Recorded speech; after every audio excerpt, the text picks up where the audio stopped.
ఏది అయినా రుచి ఆచి చికెన్ మసాలా. ఆచి చికెన్ మసాలా. తెలంగాణలో కొత్తగా 2 లక్షల ఆసరా పింఛన్లను అందించేందుకు రేవంత్ సర్కార్ కసరత్తు చేస్తుంది. అదే సమయంలో ఆసరా పింఛన్ల పథకంలో అక్రమాలకు ప్రభుత్వం చెక్ పెట్టనుంది. ఇందులో భాగంగా రాష్ట్ర వ్యాప్తంగా ప్రక్షాళన చేపట్టింది. అర్హులకే సంక్షేమ ఫలాలు అందించాలనే లక్ష్యంతో లైవ్ అథెంటికేషన్ ప్రక్రియ నిర్వహిస్తున్నారు.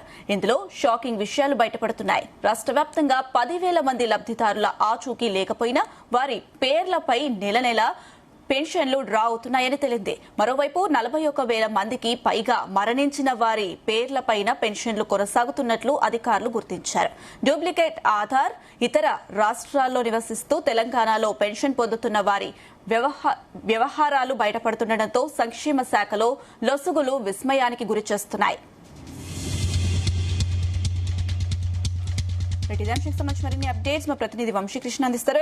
వంశీకృష్ణ, అటు తెలంగాణలో ఆసరా పింఛన్ల పథకంలో జరుగుతున్న అక్రమాలకు ప్రభుత్వం చెక్ పెట్టే దిశగా అడుగులు వేస్తుంది. అలాగే కొత్తగా 2 లక్షల ఆసరా పింఛన్లను కూడా అందించాలని యోచిస్తున్నట్టుగా తెలుస్తుంది. దీనికి సంబంధించిన డీటెయిల్స్ ఏంటి?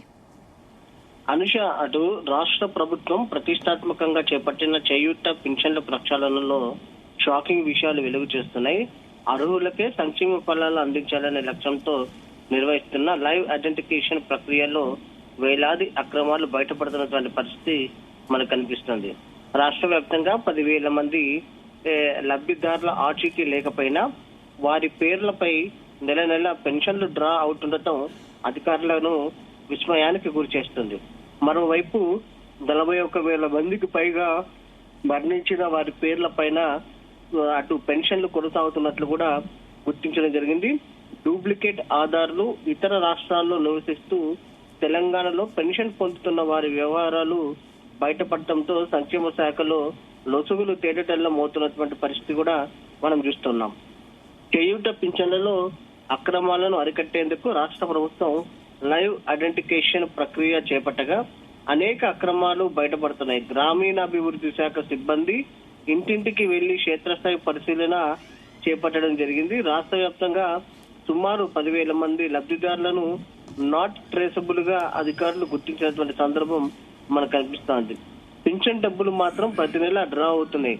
కానీ క్షేత్రస్థాయిలో విచారిస్తే ఆ లబ్ధిదారులు ఎక్కడున్నారో కూడా తెలియని పరిస్థితి నెలకొంది. వారి ఆచూకీ కోసం అధికారులు 2-3 సార్లు ప్రత్యేకంగా సర్వే నిర్వహించిన ఫలితం దక్కలేదు.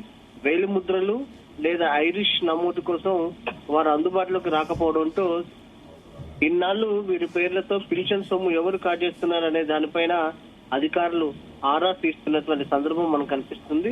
అంతేకాకుండా రాష్ట్రంలో 41,000 మందికి పైగా లబ్ధిదారులు మరణించినప్పటికీ వారి పేర్లపై పెన్షన్లు డ్రా అవుతున్నట్లు కూడా తెలుస్తుంది. ఇప్పటికే రాష్ట్ర వ్యాప్తంగా దాదాపు 6 లక్షలకు పైగా కూడా అనర్హులు పెన్షన్లు అధికారులు ఉన్నారన్నట్టు అధికారులు గుర్తించారు.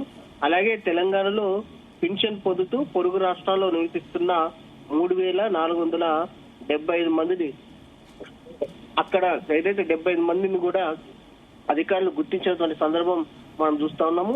డూప్లికేట్ ఇన్వాలిడ్ ఆధార్ కార్డుల కారణంగా మరో 10,000 మంది పింఛన్లు చిక్కుల్లో పడ్డట్టు కూడా తెలుస్తా ఉంది. దాంతో పాటుగా రాష్ట్ర వ్యాప్తంగా పట్టణ ప్రాంతాల్లో మొత్తం అటు ఏదైతే 19,04,239 మంది పెన్షనర్లు ఉండగా ఇప్పటి వరకు 15,97,233 మంది ఐడెంటిఫికేషన్ పూర్తి చేశారు. ఇప్పటి వరకు 83.88% ధృవీకరణ ప్రక్రియ పూర్తయిందని మంచిర్యాల, ములుగు జిల్లాల్లో 100% ఐడెంటిఫికేషన్ తో అగ్రస్థానాల్లో ఉన్నటువంటి సందర్భం కూడా మనం చూస్తున్నాం. అటు రంగారెడ్డి 53.92%, మేడ్చల్ మల్కాజిగిరి 60.5%, హైదరాబాద్ 63.36% ఐడెంటిఫికేషన్ ప్రక్రియలో జిల్లాల్లో ప్రక్రియలో నెమ్మదిగా కొనసాగుతున్నటువంటి పరిస్థితి మనకు కనిపిస్తా ఉంది. ప్రజాధనాన్ని కాపాడటంతో పాటు ఒక్క అర్హుడు కూడా మిస్ కాకూడదనే ఉద్దేశంతో ప్రభుత్వం ముందుకెళ్తుందని కూడా చెప్పాలి. అనారోగ్యంతో ఉన్నవారు, వృద్ధుల కోసం అధికారులే వారి ఇంటికి వెళ్లి వేలి ముద్రలు ఐరిష్ సేకరిస్తా ఉన్నారు. ఐడెంటిఫికేషన్ కోసం గడువును మరో 10 రోజుల పాటు పొడిగించారు అనేది కూడా మనం చెప్పాలి. అనర్హులు పింఛన్ తొలగిస్తూనే మరోవైపు కొత్తగా 2 లక్షల పింఛన్లను మంజూరు చేసేందుకు ప్రభుత్వం కసరత్తు చేస్తుంది అనేది కూడా చెప్పాలి. అర్హులు గుర్తింపు ప్రక్రియ ఇప్పటికే ప్రారంభం కాగా త్వరలోనే కొత్త లబ్ధిదారులకు కూడా పెన్షన్లు అందుతాయనేది కూడా అధికారులు వెల్లడించినటువంటి పరిస్థితి కూడా మనం చూడొచ్చు అనుష. ఎస్ వంశీకృష్ణ, అటు 41,000 మందికి పైగా మరణించిన వారిపైన వాళ్ళ పేర్లపైన పెన్షన్లు అయితే గవర్నమెంట్ నుండి వస్తున్నాయి. మరంటే దీని వెనక ఉన్న వారిపైన ఏమైనా చర్యలు తీసుకునే అవకాశం ఉందా? అంటే సాధారణంగా కొంతమంది పెన్షన్లు తీసుకున్న సమయంలో కొంతమంది మరణించినటువంటి వారు ఎవరైతే ఉంటారో వారి డేట్ ఆఫ్ డెత్ సంబంధించి ఎంఆర్ఓ ఆఫీస్ లో వాటిలలో కొంత ఎన్రోల్ చేయాల్సినటువంటి అవసరం ఉంటుంది. కానీ ఇప్పటి వరకు కూడా కొంతమంది date of death certificate apply చేయకపోవడము, దాంతో పాటుగా ఎంఆర్ఓ ఆఫీస్ లో ఎన్రోల్మెంట్ కి సంబంధించి ఏదైతే క్యాన్సిల్ చేయించుకోకపోవడము, ఇవన్నీ ఉండటంతో కూడా అధికారులు గుర్తించడం జరిగింది. కొంతమంది వారి పింఛన్లు ఎవరైతే చనిపోయినటువంటి వారు ఉంటారో వారి పింఛన్లను కూడా కుటుంబ సభ్యులే తీసుకుంటున్నటువంటి సందర్భం కూడా మనం చూస్తున్నాం. అనేక కారణాలు, 1-2 కాదు, అనేక కారణాలు మాత్రం మనకు కనిపిస్తున్నాయి. దాంతో పాటుగా 10,000 మందికి సంబంధించినటువంటి పింఛన్లు అవి ఇతర రాష్ట్రాల్లో ఉండి కనీసం వారి జాడలేనటువంటి పరిస్థితి కూడా మనం చూస్తా ఉన్నాము. వారికి సంబంధించి కూడా ప్రధానంగా ఈ 10,000 మందికి సంబంధించిన అంశం పైన మాత్రం ప్రభుత్వం విచారణ చేపట్టినటువంటి పరిస్థితి కూడా మనకు కనిపిస్తోంది. మొత్తం మీద దీంట్లో అనేక కోణాలు ఉన్నాయి. పింఛన్ కొంతమంది కుటుంబ సభ్యులు తీసుకోవడం, కొంతమంది ఎన్రోల్మెంట్ చేయించకపోవడం, వీటికి సంబంధించి కావచ్చు కొంతమంది రాకపోవడం, ఇవన్నీ కూడా ఉన్నటువంటి నేపథ్యంలో అధికారులు కూడా అటు విచారణ చేపట్టినటువంటి సందర్భం కూడా మనకు కనిపిస్తుంది. Anusha. Right Vamshi, thank you.